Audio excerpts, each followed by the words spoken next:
Today, many Americans are dealing with some very important questions. One in point, are your children yours or the government's? We'll discuss this more next on the Constitution Study. There's one thing you have to know wherever you make your stand. Came from a long through line of everyday Americans.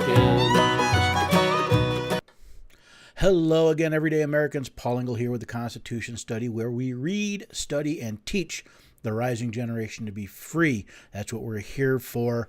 As usual, you can head over to the website, constitutionstudy.com, find out more about what we're doing. Get engaged. The book is getting ready to be edited, so hopefully it'll be out. It should be out later this year.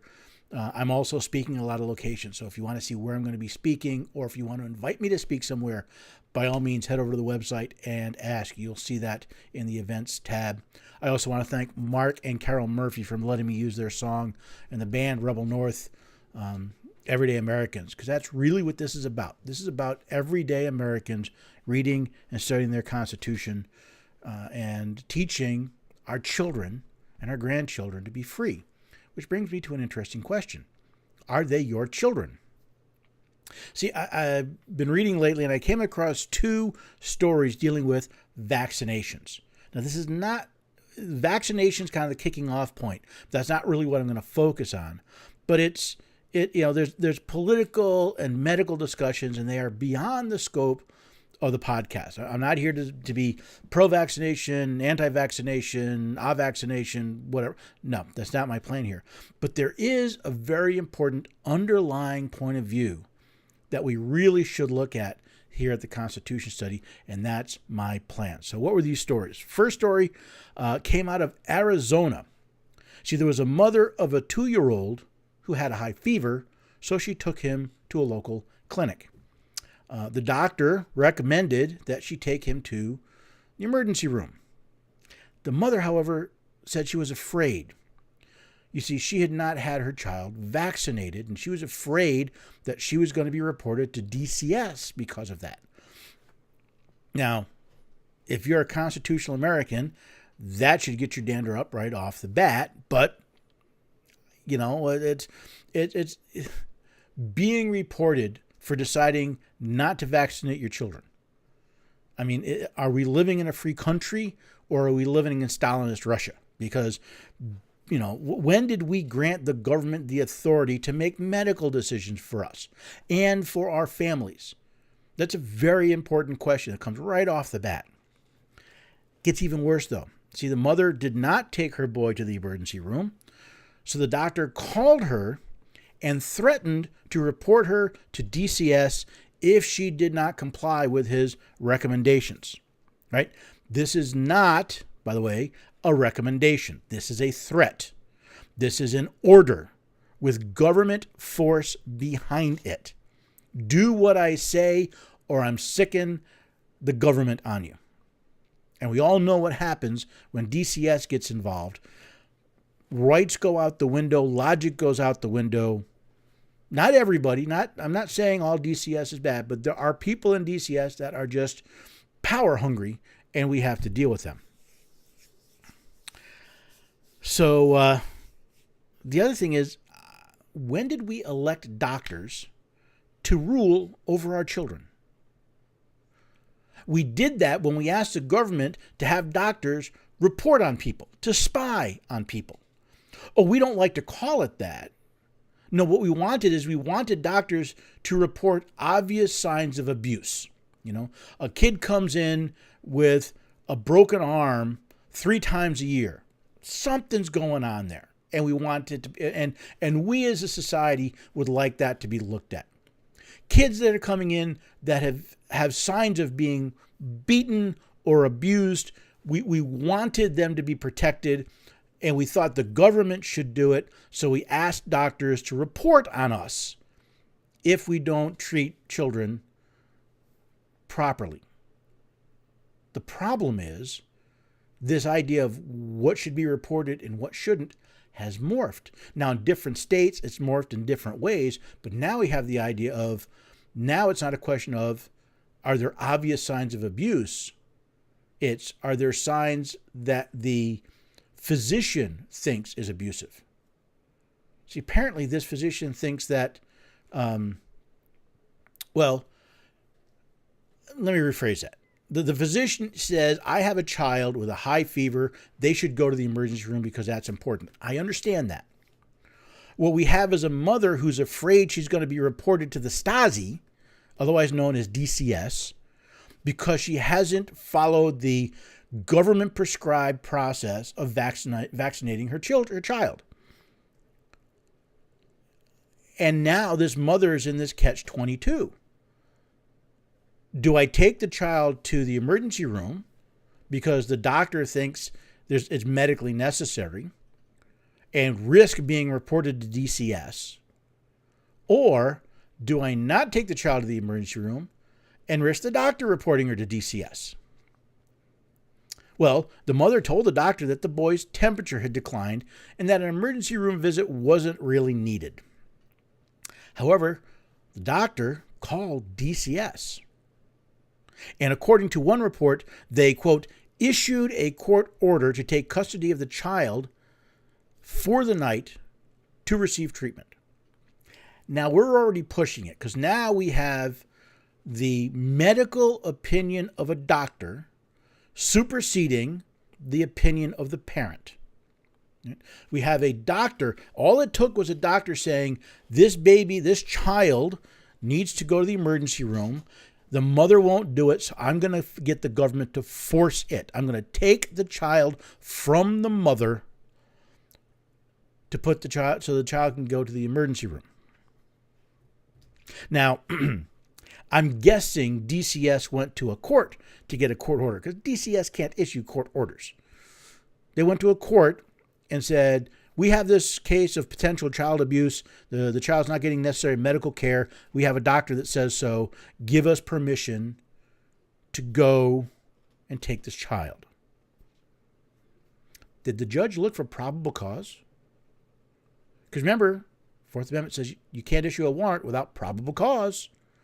Where's the probable cause? Well, the doctor said the child had a high fever. Children get high fevers. The doctor said that the mother should take him to the emergency room. The mother said the fever's going down. I don't need to take him to the emergency room. Where's the probable cause? Where's the mother's ability to confront her accuser? Because she's being accused of mistreating her child. Where was that opportunity? Did the doctor swear or affirm that there was probable cause that the child was being abused? So DCS shows up, and when the mother refused to exit her home was her castle, I'm not coming out. Guess what happened? Yeah, the police barged through the door, placed the mother in handcuffs, and took all 3 children, 3, into custody. Wait, I thought they had a warrant to temporarily take custody of 1 child. Did the warrant include entry into the home? Did they have permission to physically enter the home against the mother's permission? Did they list the people to be seized? Did the warrant say seize these 3 children? Or did it say seize 1 child? Did it include seizing the mother? See, no one seems to be asking these questions. It's because we don't think constitutionally. We think emotionally. Now, the second story, I first heard about, someone was asking me about it. I had to do a little research on it. It involves a ban on unvaccinated children in public in Rockland County, New York. I actually know where Rockland County is. I live not that far from there. And basically, Rockland County has issued an order that bans unvaccinated children from going into public. That includes schools and houses of worship. So if you live in Rockland County and you decide not to have your child vaccinated for whatever reason, now you're not allowed to send your children to school. They can't go to church with you. And by the way, Rockland County has a very large Orthodox Jewish population that don't believe in vaccination. Why has all this happened? Well, the county has seen its largest measles outbreak since 2000. They say more than 150 people have been infected since the fall of 2018. I don't know how many people live in Rockland County. So I don't know if that's 1%, a tenth of a percent, but my guess is it's more than a few thousand people live in Rockland County. It's a suburban area, not far outside of New York City. Now, the county did say that law officials, they won't be checking your papers. You won't have, armed police officers stopping you going, can I see your child's vaccination record? They won't be doing that. But if they find that you've allowed your unvaccinated child in public, the parents will be held accountable. Will they be fined? Will they be jailed? Because they made a decision, a medical decision, for their minor child. Now, granted, this is not a federal constitutional issue, but it did get me thinking. Do we go out in public at the sufferance of the government? The general idea, are we allowed in public by the government? Does the government have the authority to say, yes, you can go outside, yes, you can congregate in public, or not? Now, again, this technically isn't federal constitution because your right to peaceably assemble is laws from Congress. It's the First Amendment. This is a county doing this. I don't remember my New York State Constitution because it's written by lawyers. It's a real, it's a nightmare to read. I've tried. But still, it's the basic idea. Do we go out in public only at the sufferance of the government? Put another way, who's in charge? You see, the Declaration of Independence says to secure these rights. What rights? Our unalienable rights, our right to life, liberty, and pursuit of happiness, and other unalienable rights. To secure these rights, governments are instituted among men, deriving their just power from the consent of the governed. The United States of America was founded on the principle that the people are sovereign, not the government. That all governments in this country are formed to protect our rights, not to dictate to us, not to order us, not to protect us from harm, but to protect our rights. Now, that may seem like a fairly small distinction, right? If you're going to protect my right to life, you're going to protect me from harm. But think about it. See, as we see in Arizona and New York, by asking government to protect us, we've become their servants. We've become their slaves rather than their sovereigns. Now, government dictates to the people where you can assemble, when you can assemble, under what conditions you can assemble. And these are not isolated incidents. Look at the news. There are full of stories of governments dictating to their populations like they're feudal lords, dictating what will be allowed, what light bulbs you can have, what toilets you can have, what mattresses you can have, what food you can have. It's all out there. Watch the news, read the news, and ask yourself, are the people telling the government, or is the government telling the people? The government is requiring us to get their permission to exercise our rights. I have to go get a permit if I want a group of people to assemble peaceably in public. I need a permit. I need permission from the government.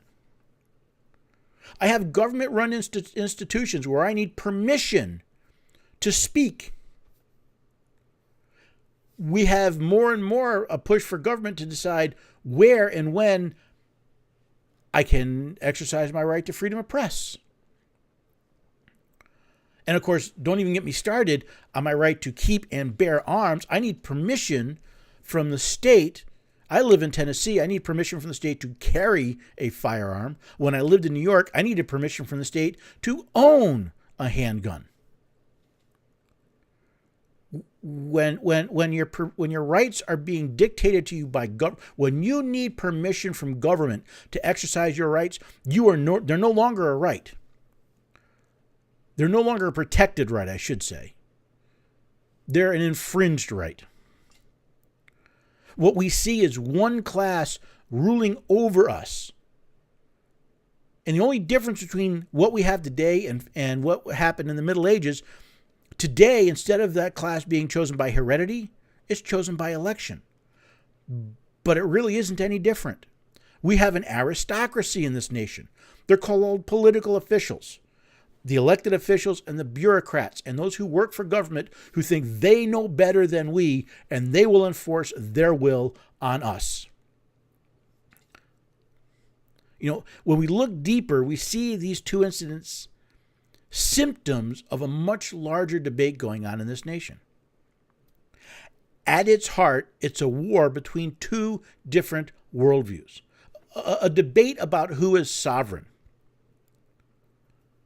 I caused a little bit of a discussion about the title of the article when I wrote this because I said who owns, and I did put the scare quotes in because it's not a question about owning people. It's about owning our rights. See, the question is, do government officials work for the people? Do they derive their just powers from our consent? Or do they rule over us? Do they get to decide for themselves where and how they will have power over us? Did we throw off one ruling class in England only to elect another one 240 years later? I mean, feel free to debate the question of vaccinations. I have heard, and I've very good arguments for and against. I don't care about it. To me, it's not a question of vaccination. But don't ignore the fact that more and more we're seeing government officials ruling over their subjects backed up by force of arms. More and more, we have the government telling the people how to live their lives. We have the government telling the people what they can and cannot do. The government telling the people they must get government's permission to exercise our rights. We have to decide if we live in a land ruled by the people or by an elected and appointed aristocracy. Our founding fathers noted when they threw off their tyrants, their aristocrats, they knew this was a big deal. They knew there was a basic premise here, that whenever any form of government becomes destructive of these ends, what ends? The protecting of our rights. We have a government that has become destructive to the protection of our rights. It is the right of the people to alter or abolish it. We have the right to alter or get rid of a government that is not protecting our rights. Well, we have a right to not be infected by uninfected people. If you think that this disease is dangerous, get vaccinated. If someone else chooses not to be vaccinated and get sick, that's not your problem. If you choose to not have your children vaccinated and they get this disease, that's your problem. That's not someone else's problem. You don't have a right to make sure that everybody gets vaccinated. If you wish vaccinations, be my guest. There's nothing stopping you. I personally don't get flu shots because I don't want the flu. I don't like the way they do. There's a lot of things about vaccinations about flu shots and other vaccinations I have problems with. That's my right.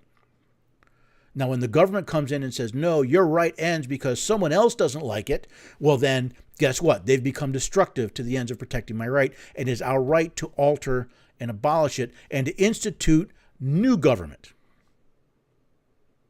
We did this once 240 years ago. We had a government that was corrosive to our rights, and we got rid of it, and we instituted a new government. We laid its foundations on such principle and organizing its power in such form as to them shall seem most likely to affect their safety and happiness. Not to ensure their safety, but to allow them to remain safe. How? By allowing us to defend ourselves and happy by allowing us to do what we want without government interference. Sadly, it seems like those in government believe they have the right to rule over us. And just because they receive a government paycheck, elected officials, appointed officials, government employees, it seems like once you get a government paycheck, people act like you're perfect. You can't make a mistake. We have to defer to your judgment, and you have the authority to rule over us. Just like a child born to a certain bloodline a couple of hundred years ago was assumed to be divinely appointed to rule. Worst of all, the American people believe it themselves now.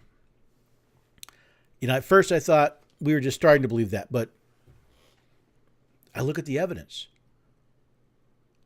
We want government to rule us. We want to be their servants. We want to be owned by government. We want government officials to tell us how we should live our life. Don't believe me? Again, look at the news. Look at the political discussion and debate. We want people to tell us where we're going to get our education, how we're going to get our health care, how we're going to power our cars, how we're going to heat our homes, how we're going to live our lives, what we're going to be allowed to say in certain venues, what venues will be allowed. Everything's being decided by government. And the people are going, yeah. And when I want it my way, I'm going to try and get the government to bully somebody else. We've become another aristocracy. And now the American people are serfs. So the question is, are we going to alter or abolish it? We can alter it at the ballot box if we bother to take the time to find people who will protect your rights rather than impose your will on somebody else. That's the point. We need to learn to protect other people's rights so that we can protect our own. Until we stop voting people because they say they will enforce our will on others, and we start voting for people because they will protect the rights of others, we're heading down the road to tyranny. To an aristocracy, an elected aristocracy, sure, but still an aristocracy. You ever wonder why Congress is not required to follow the Affordable Care Act? Why Congress exempts itself from so many of the regulations they impose on us? Because they're an aristocracy and they can. Ever wonder why that rogue DCS agent feels the privilege to break into your home and abscond with your children because they don't like the way you're raising them? Well, because they believe as government employees, they have the right to rule over you. Oh, and when government officials come in and take your milk because you dared to sell raw milk, same thing. Or tell you what you can and cannot do with your land because you have a pond on it. I'm hoping people are waking up. I hope you're seeing that while vaccinations are not the point of this thing, it's this idea that government rules the people. That's the problem. And it's time for we, the American people, to alter that. But the only way we alter that is when we put the good and rights of others ahead of our desire to rule them. Until then, you're just swapping one aristocracy for another. And every few years, one group of people will be in charge and they will be the aristocrats. It'll be Democrats one year, and it'll be Republicans the next year. Who knows, maybe one day it'll be a Green Party. But you're still dealing with people that are looking to rule you. And you are voting for it. You are asking them to do it. So hopefully now you'll see what I mean when I say it's time for us to alter our government at the ballot box. Otherwise, we're going to spend the rest of our lives struggling between which ruling party, which aristocracy gets to rule. Because whether it's the Republican aristocracy or the Democrat aristocracy, we the people are the serfs caught in the middle. So think about that the next time you hear the government telling people how they should live their lives. I hope that made you think. I hope you're looking more at, well, wait a second. Who is sovereign? Who does own my children? Who has the authority to make decisions for my children? Who has the authority to make decisions for me? Head over to the website, constitutionstudy.com. Let me know what you think. Put in comments. Put in questions. Because I think this is stuff we need to think about, and I think this is stuff we need to talk about. And I hope you'll consider it, and I hope you enjoyed it, and I hope I'll see you again the next time on the Constitution Study. Have a great day. There's one thing you have to know wherever you make your stand. Came from